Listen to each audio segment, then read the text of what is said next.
ऐसी कोई बीमारी नहीं जिसकी कोई दवाई नहीं और ऐसी कोई समस्या नहीं जिसका कोई समाधान नहीं। भ्रष्टाचार के ऊपर खूब तू मैं होता है, खूब आरोप प्रत्यारोप होता है, खूब नूरा कुश्ती होती है, लेकिन भ्रष्टाचार को जड़ से कैसे खत्म करना है, इस पे न मीडिया में चर्चा होती है, न विधानसभा में चर्चा होती है, न संसद में चर्चा होती है। इसलिए भ्रष्टाचार ज्यों का त्यों है, बल्कि बढ़ रहा है। आए दिन आपने देखा होगा, कभी 20 करोड़ रुपए कहीं मिलता है, कहीं 50 करोड़ मिलता है, कहीं कुछ मिलता रहता है। भ्रष्टाचार और अपराध को रोकने के लिए भारत में 50 कानून है और भ्रष्टाचार और अपराध की जांच करने के लिए लगभग 15 एजेंसियां हैं। सारे राज्यों में पुलिस होती है, ईओडब्ल्यू होता है, एलआईयू होता है, सीआईडी होती है, सेंट्रल लेवल पे भी सीबीआई है, आपके पास आईबी है, इसके अलावा ईडी है। लगभग 15 एजेंसियां हैं, 50 कानून है। इसके बावजूद न भ्रष्टाचार कम हो रहा है, न अपराध कम हो रहा है, उल्टा बढ़ रहा है। आज मुझे बहुत खुशी है, एक बहुत ही इंपॉर्टेंट पीआईएल मेरी दिल्ली हाईकोर्ट ने एक्सेप्ट किया है, जिसमें मैंने मांग किया था कि आप कैश लेन देन पे रोक लगाइए।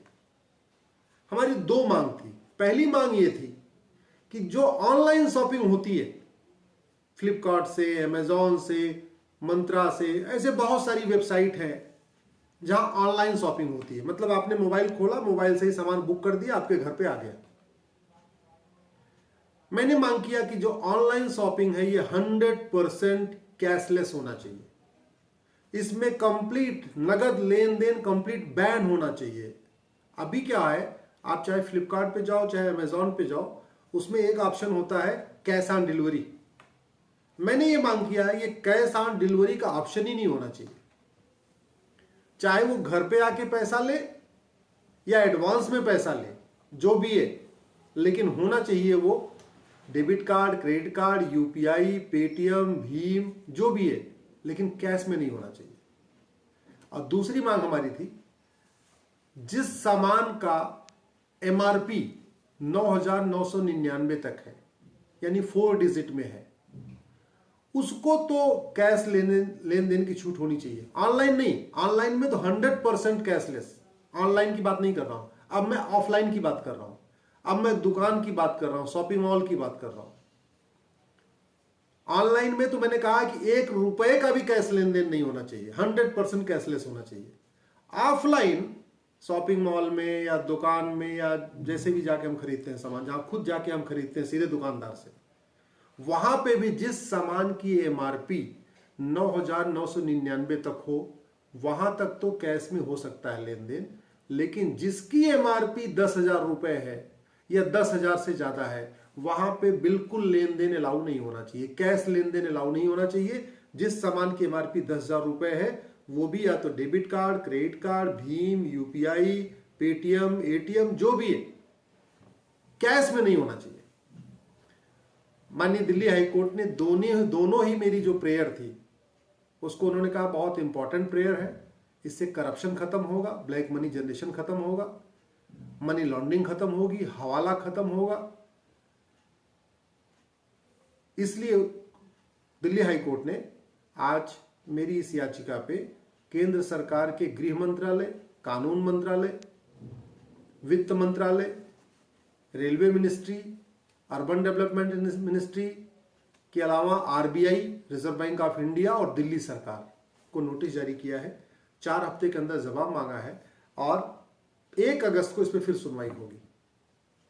हमने अपने जो कोर्ट में दलील ये दिया था कि इस समय भारत में 130 करोड़ लोगों का आधार बन चुका है, 50 करोड़ बैंक खाते खुल चुके हैं। भारत में परिवार 30 करोड़ हैं और बैंक खाते हैं 50 करोड़। इसका मतलब ऐसा कोई परिवार नहीं है जिसमें एक बैंक खाता नहीं है। और जब बैंक खाता होता है तो उसके पास एटीएम होता है, डेबिट कार्ड होता है, और जहां जनधन खाता होता है वहां पे भी रुपए कार्ड होता है। तो इसका मतलब 50 करोड़ बैंक खाते का मतलब 50 करोड़ लोगों के पास या तो एटीएम है या डेबिट कार्ड है, नहीं तो रुपए कार्ड है। टोटल 25 करोड़ लोगों के पास इस समय यूपीआई, भीम, पेटीएम या व्हाट्सएप पे या गूगल पे या फोन पे, ये जो प्राइवेट जो पेमेंट का तरीका है, ऐसा 25 करोड़ लोग यूज करते हैं। तो 25 करोड़ लोगों के पास, आपके पास यूपीआई, पेटीएम, भीम या गूगल पे है। 50 करोड़ लोगों के पास डेबिट कार्ड है या रुपए कार्ड है। 130 करोड़ लोगों के पास आधार है। तो फिर ये कैश लेन देन पे रोक क्यों नहीं लग रही है? 80 करोड़ लोगों को सरकार मुफ्त में राशन दे रही है। इसका मतलब 80 करोड़ लोग गरीबी रेखा के नीचे हैं। इसका मतलब ये हुआ कि 80 करोड़ लोग पर डे 100 रुपए से कम खर्च करते हैं। अब बचे केवल 20%।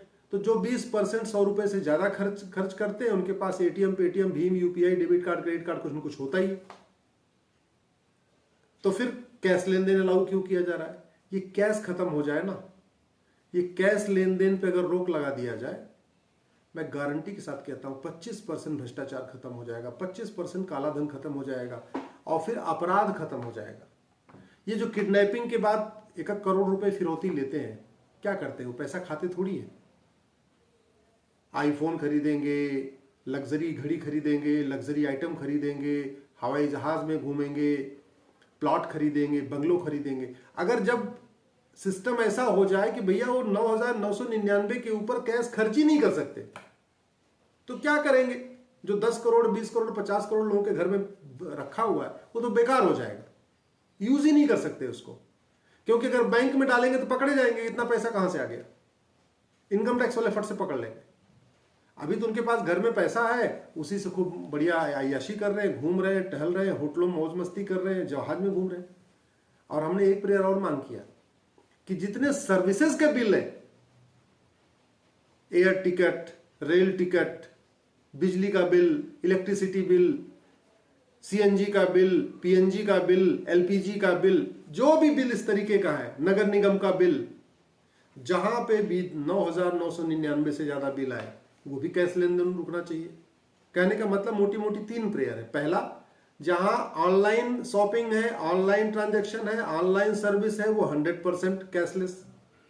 जहां ऑफलाइन है, यानी दुकान पे जाके काम हो रहा है या शॉपिंग मॉल में जाके परचेजिंग हो रही है, वहां पे भी 10,000 या उससे ऊपर भी कंप्लीट कैश लेन देन बैन। इतना काम हो जाए, मैं गारंटी के साथ कहता हूं भ्रष्टाचार खत्म हो जाएगा। 25% भ्रष्टाचार खत्म हो जाएगा। बाकी 75% के लिए और स्टेप्स लेने पड़ेंगे। 100 रुपए से बड़ी नोट बंद करना पड़ेगा, प्रॉपर्टी को आधार से लिंक करना पड़ेगा, नार्को पॉलीग्राफ ब्रेन मैपिंग कानून बनाना पड़ेगा, और स्टेप्स लेने पड़ेंगे। लेकिन इतना केवल इस मेरी एक पीआईएल से भारत में 25% भ्रष्टाचार खत्म हो जाएगा। और 25% भ्रष्टाचार का मतलब जानते हैं? टोटल बजट भारत का 75 लाख करोड़ का है। 75 लाख करोड़ का 20% कम से कम ब्लैक मनी जनरेट हो जाता है, यानी हर साल 15 लाख करोड़ जनरेट हो जाता है। अब 15 लाख करोड़ अगर ब्लैक मनी जनरेट होता है, इसका अगर 25% बच गया, तो यानी लगभग 4 लाख करोड़ की सेविंग हो जाएगी। इस मेरी एक पीआईएल से भारत में 4 लाख करोड़ की सेविंग हो सकती है। सरकार ने अगर हमारा विरोध नहीं किया, सरकार ने अगर हमारा साथ दिया और ईमानदारी से ही जो मैंने मांग किया इसको लागू कर दिया तो